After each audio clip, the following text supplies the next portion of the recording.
First thing you want to do is measure each length that you're going to cut and put about a 3/4 to an inch mark along each piece. Then take your miter box and cut your pieces to length.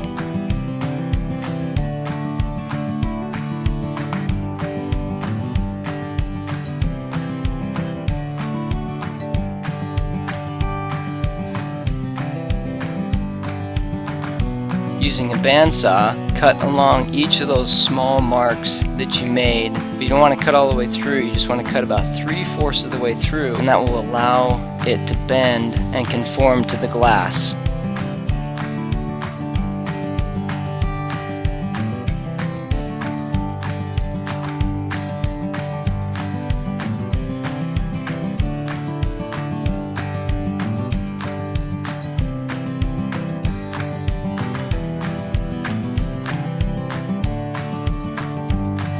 Then use a micro pin nailer to attach your piece to the frame. That'll hold the glass in place for you.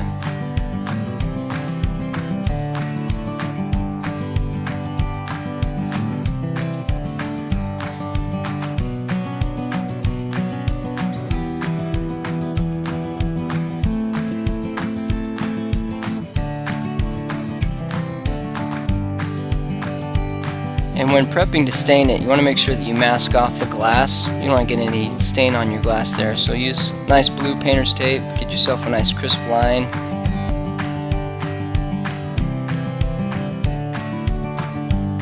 And if you're matching an existing stain, then you may have to mix a few and make what we call a stain cocktail.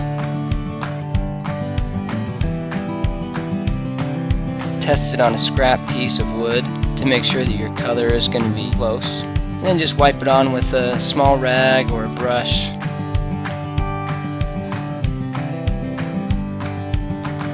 Wipe off any excess stain that you have so it's a nice, smooth, even finish there.